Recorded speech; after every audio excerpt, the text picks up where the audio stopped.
रुकने खानुसाज council BRS कलवा कुंटला कविता से आज जगतियाल के कौंसलर्स ने हैदराबाद में इनके क़यामगाह पर मुलाकात की।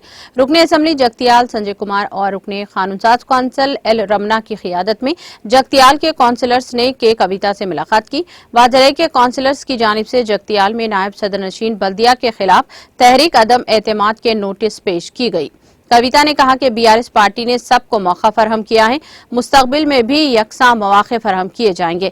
कविता ने कहा कि इन्हें यकीन है कि आइंदा अयाम में पार्टी मजीद मजबूत होगी और अवाम का खत एतमाद हासिल करेगी। उन्होंने वाजे किया कि बीआरएस पार्टी में नज्म ज़ब्त को हमेशा से ही अहमियत हासिल है।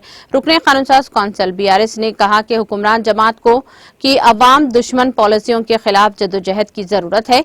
ऐसे हालात में सबकी मुत्तफिका यही राय है कि हम सबको मिलजुल कर काम करना चाहिए।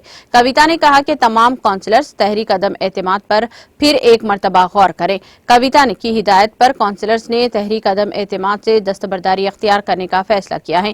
कौंसलर्स ने ऐलान किया कि वो चारशंबे को तहरीक अदम एतमाद के तनादुर में राय दही में हिस्सा नहीं लेंगी।